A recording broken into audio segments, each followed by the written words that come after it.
Oh, great. Let's go ahead and get started. Thank you, everyone, for joining us this afternoon. This is a meeting of the Technical Advisory Committee for the MacDill MIRR.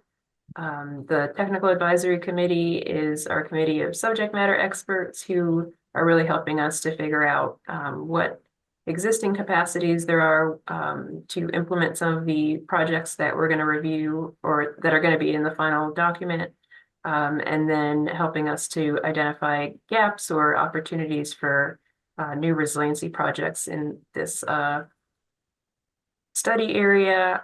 So today we are going to be prepping you to review the first draft or the draft of the report. And so we'll be asking you at the end for some feedback.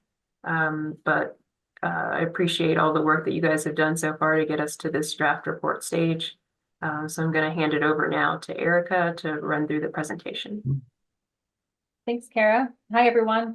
Like Kara said, thanks for joining us today for what's going to be our final Technical Advisory Committee meeting.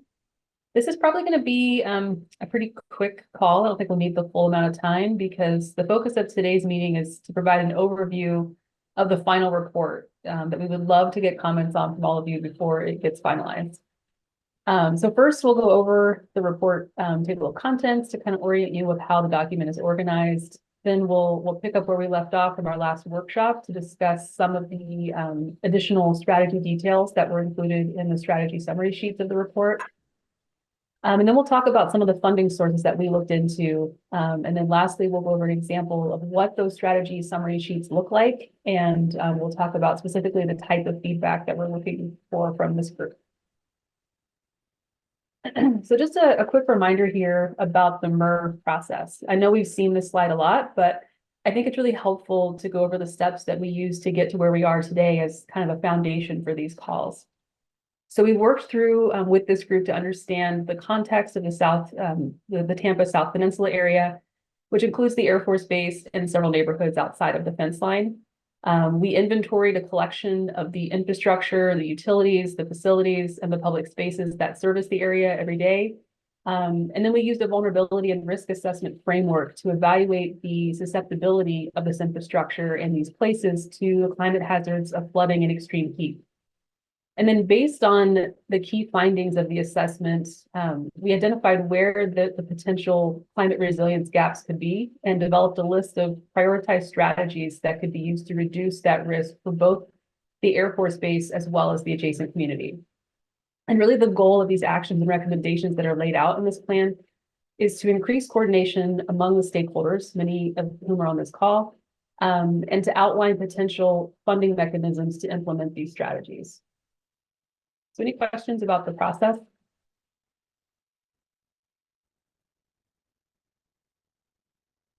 As I mentioned, now that we've worked through all of these steps, we've summarized the findings and to prioritize strategies into the final report, which will be provided to you really soon. So now I'm showing on the screen the report outline or the table of contents on the left, and it basically follows the same framework that I just went over. So we're providing that introduction and the context about the project area setting, and then we work through each one of the phases of the project to provide the methodology and a summary of the work that was completed. While we would love for you to be able to review and provide feedback on the full report, one of the main places that we're looking for input from this group is from strategy summary sheets. So when we came together for a workshop last fall, we went over a long list of strategies considered for the plan, which included different types of actions that span things like governance strategies that are focused on policy or intergovernmental coordination, informational strategies that are focused more on obtaining additional kind of pre-construction information to fill data gaps, and then also infrastructure strategies that are focused on actual physical modifications to reduce impacts to assets. We then ranked these different actions using a series of 16 different evaluation criteria to look at a range of trade-offs among the strategies to try to prioritize those that provide the greatest benefits. And we organized the final ranked strategies into 3 different tiers that include varying levels of information that are intended to support the strategy's ability to be both funded and then eventually implemented. So here's a quick overview of the 35 strategies that are included in the plan, and these are broken down by the 3 tiers I just mentioned. So we have the highest tier strategies that range from 1 to 11 in this list, and they're shown in blue. And these are the strategies that have the most details included in the plan. So they include information like the project description, project lead, and supporting partners, supplemental steps that might also need to be carried out for the action to take place, potential funding sources, rough order of magnitude costs, and then additional benefits that are offered by the strategy. Tier 2 strategies span from 12 to 26 and are pink in this list. And they include a little bit less detail than Tier 1. So while they still include the description, the project leads and partners and the potential costs, they don't include some of the other information like supplemental actions or the potential list of funding sources. And then the lowest tier strategies are included in the purple, and they go from numbers 27 to 35 on this list. So these are the strategies that scored the lowest across the evaluation criteria that were used. And they only include a short project description. So any questions about the general organization of the strategies?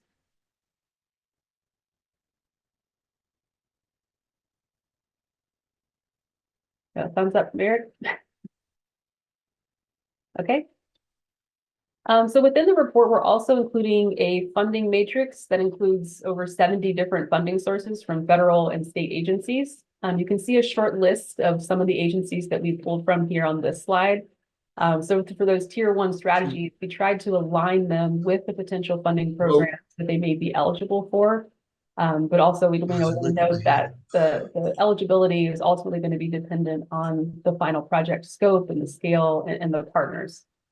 But this at least provides you with a starting point of options to consider. Bob, do you have a question? Yeah, if you can go back to, I was trying to get on for the strategy ones. Hmm. I know that this was more the focus of what we were doing, but one of the things that sort of came out to me over the course of doing this, are we looking at, maybe not a strategy, a recommendation or something into the future, to look at more, I guess, comprehensive type improvements if this climate change is occurring like it is, that are not so specific to one area. University of Miami and DOD, for example, is doing coral revitalization that's to put in front of DOD facilities for storms and water rise, gates into bays and things along those lines that protect larger areas rather than these. I understand the need for this, for the point specific, but if we're looking at 50, 100 years, are we actually going to start looking at the possibility of some larger area type protections? That just a comment based on what I'm seeing and some of the other things I've seen out there that DOD is doing and some of the innovations that are coming forward. Do we have any mechanism or anything in this for MacDill to get more involved in seeing what is coming to do something like that? So apologize if that's off base, but that's that's what my initial gut feeling is looking at these strategies. Bob, the first action is for the base, the city of Tampa, Hillsborough County, and the Regional Planning Council to become more involved and have a formal agreement to be more involved going forward. So that would be the mechanism for that, because we don't have Pinellas County here, we don't have Manatee County here, we don't have a lot of the organizations like U.S. Army Corps who would need to be involved in something that would potentially impact those other counties and jurisdictions. Okay, that's great.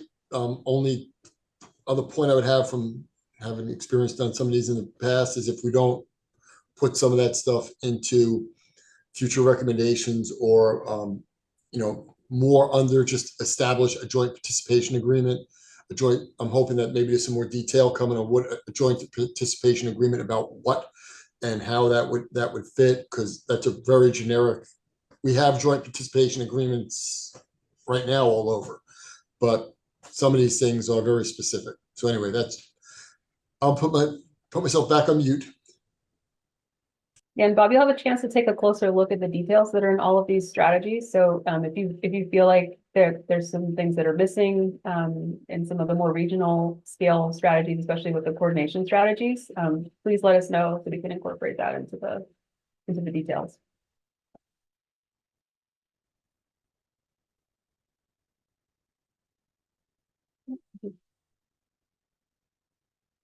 Okay, so speaking of the strategy list, here's an example of one of the strategy summary sheets in the plan.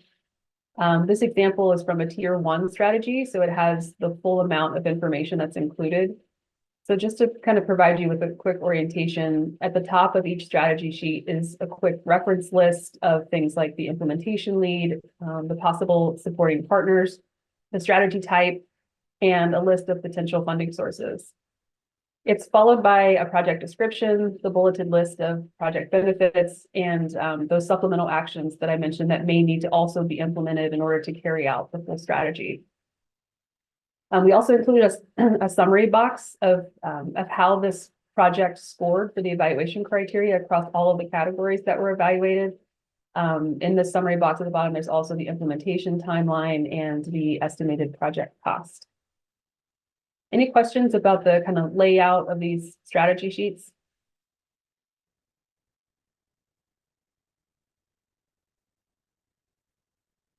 Okay. Okay, so following this meeting, Kara is going to send out a link to the full report and a comment tracking sheet for this group to be able to provide feedback. And as I said before, we would love to have your eyes on the full document. But if you only have limited time, please focus your feedback on these strategy summary sheets. We really want this plan to be useful for pursuing projects that are outlined in the document. So like I mentioned to Bob, like if you have any additional information that you see is not captured in the strategy sheets, please let us know so that we can incorporate this in the final version. And this is also going to be included in the email that you'll get from Kara, but comments are due by April 5th, which is a little over 2 weeks away, I think. So this is going to give us time to incorporate your feedback by the end of May. And then in early June, I think Carrie might remind me, is it June 5th or 8th? We're going to be presenting the final plan at one of the Tampa Bay Regional Planning Council meetings and then close out the project. June 10th. June 10th. Okay. I didn't have it right at all. So any questions about the feedback that we're requesting from this group?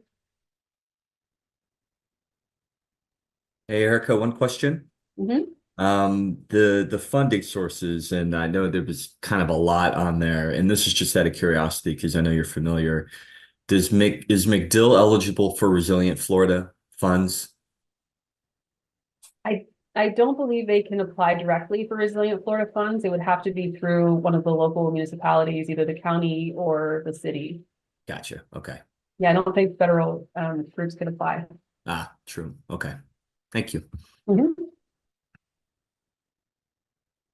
Okay, well, if there are no other questions, I just want to extend a thank you again so much for all of your involvement throughout this process. You all are really the experts in understanding the community and the infrastructure in this area and what's needed to reduce flooding and extreme heat risk to both the community and the installation. Your input has been really invaluable in this process, and we really hope that the outcomes of this plan can provide another pathway for funding to carry out some of the work that still needs to be done. So Kara, do you have anything else you want to add? No, I've recorded this, so I'll send out the recording as well. So if one of your coworkers wasn't able to make it and you want them to kind of know how to provide this feedback, then you can forward that to them so they can have a better idea.